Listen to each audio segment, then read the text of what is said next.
Ter Stegen has accepted a Premier League offer. Liverpool are ready to smash $95 million on Nico Williams. Pep's successor at Man City has been leaked. Atletico are coming hard for Marcus Rashford.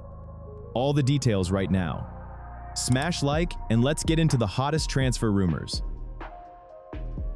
Lately, Ter Stegen's name keeps popping up alongside Tottenham, and according to Team Talk, the club really are watching him extremely closely.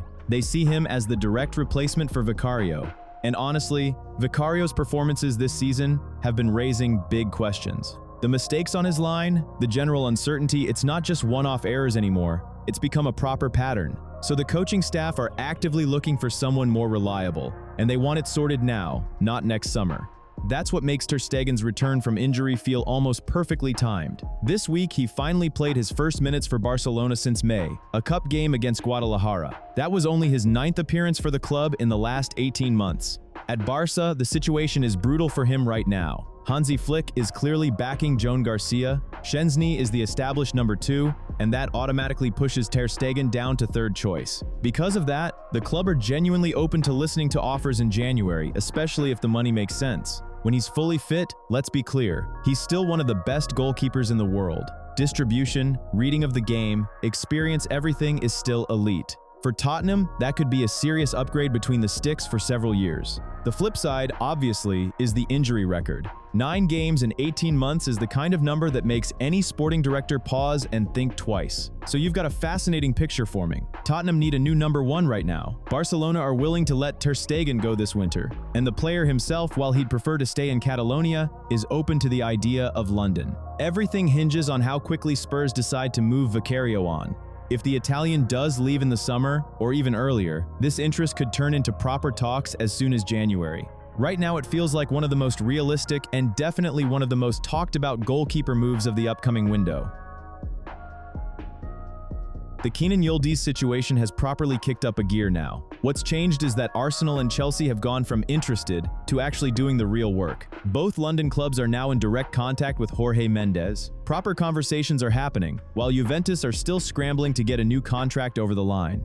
And you can just feel it. That quiet confidence Juventus had a few weeks ago, the one that said, yeah, we'll sort this easy, it's gone. Completely gone. Because look, a month or 2 back, this looked dead simple. Quick chat, new deal, everyone shakes hands, job done. But the boy has exploded that quickly. We're talking about a lad who's gone from promising kid to genuine difference maker in about 6 months. And now it's all about the money. That's the bit that's changed everything. He's on something like 1.5 to 1.7 million a year right now. He wants closer to 6 to stay. Juventus aren't there yet. And that gap, that's the thing holding everything up. Simple as that. Make no mistake, Juventus desperately want to keep him. They know exactly what they've got. One of the best young attacking talents in Europe, someone who's already doing it at the highest level and is only going one way.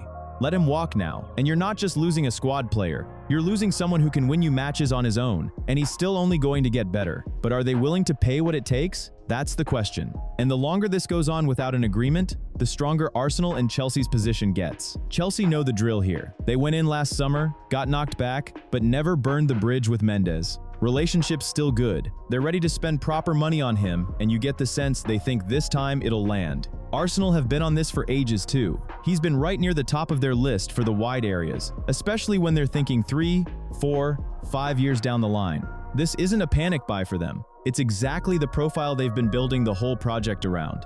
So Juventus are stuck. Either they meet the wage demands and keep him, or they're going to have to sell. And probably sooner rather than later. 100 million euros sounds massive, but for a Premier League giant looking at a 19-year-old who's already this good, that's not scary money. Not even close. Right now, it's down to Kenan and Mendes. Every day that passes without a new contract is another day Arsenal and Chelsea move closer. They're not just watching from the sidelines either. They're doing the groundwork, lining everything up, ready to pounce the moment the door cracks open. The longer Juventus hesitate on the salary, the more this starts looking like a Premier League move next summer. Simple as that. Remember last summer when Nico Williams was basically one step away from Barcelona? It looked nailed on. Then out of nowhere, he signs a new long-term deal with Athletic. They bump his release clause from 58 up to 95 million, and the club sells him this 10-year winning project. Proper, we're building something special stuff. He buys into it, stays with the club that raised him, keeps progressing, and then everything just falls flat for Bilbao. Right now, he's clearly not happy.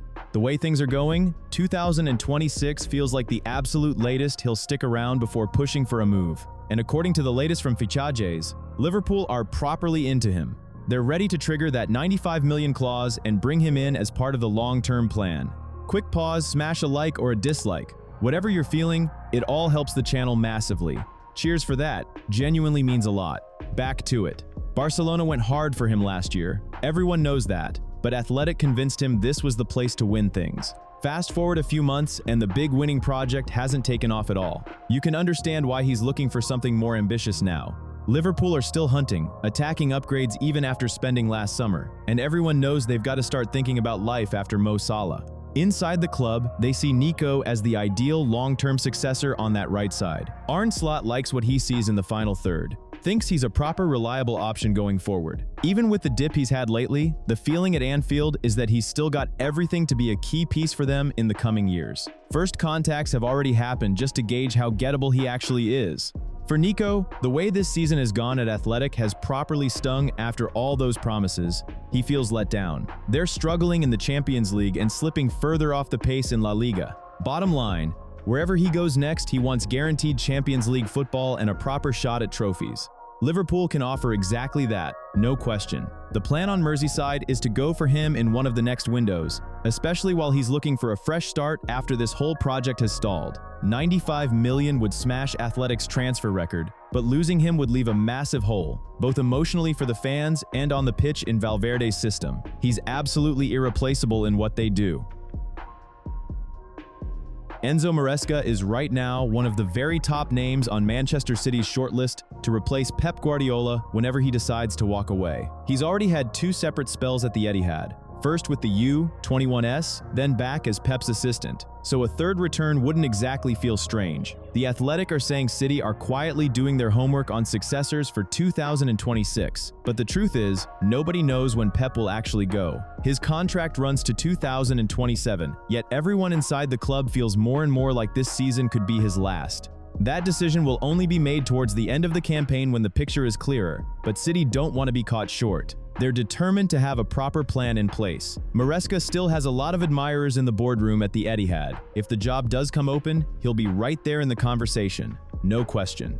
He's not the only name they're looking at, but he's never far from the thinking. We all know how Pep works. He'll drag the decision out until the final second. So City are covering every angle, looking far and wide just in case. Pep himself has said more than once that after City he'll probably take a proper break from management, and that possibility is still very much in the air. Since taking the Chelsea job in 2024, Maresca has shown he can handle a big dressing room and play the kind of football City would want to see next. His time working under Pep is obviously fresh in everyone's mind. His Chelsea contract runs until 2029 with an extra year option, but after he publicly questioned the level of backing he's getting at Stamford Bridge, there are genuine doubts about how long he'll stay there. And you get the feeling Pep himself wouldn't mind one bit if someone he knows inside out, someone who already speaks his language, was the one waiting to take the reins.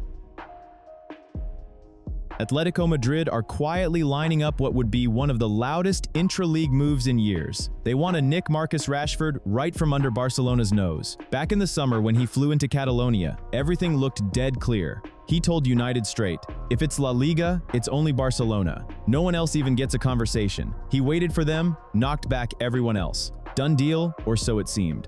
Fast forward a few months and the pictures flipped completely.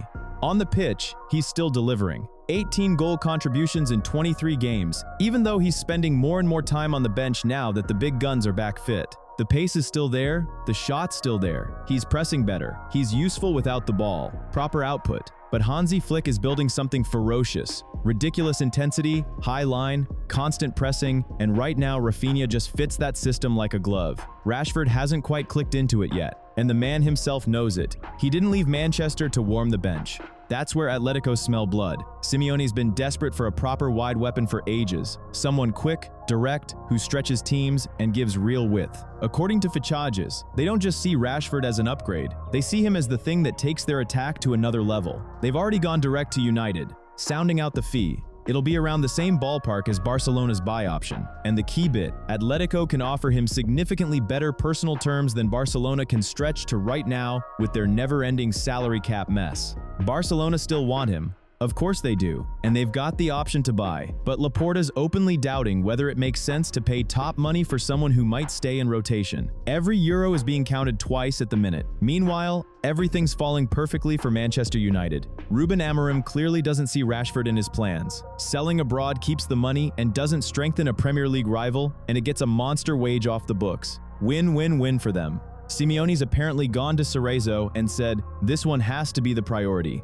Atletico are crunching the numbers hard, working out exactly how to massage the wage bill to get it through fair play without any drama. Put it all together, and right now Atletico have the clearer advantages. Better money, a guaranteed starting spot, a manager who knows exactly where he'd play him and how he'd use him, and the financial room to get it done clean. Barcelona's desire to keep him is slamming straight into cold, hard budget reality and the fact he just doesn't quite fit the system yet. Honestly, at this moment, Atletico look a lot closer to getting his signature than the club he was dreaming of 6 months ago. If they pull it off, that's a serious statement from the red and white side of Madrid. Barcelona would be left with a sour taste and a gaping hole on that left flank. And you lot will still be watching me with subscribe in red. I'm not even mad. Stay unsubscribed, stay comfy. You'll click it yourself in a couple of months when you realize football feels a bit empty without these videos. I'll wait. I've got the patience of Simeone waiting a decade for a proper winger.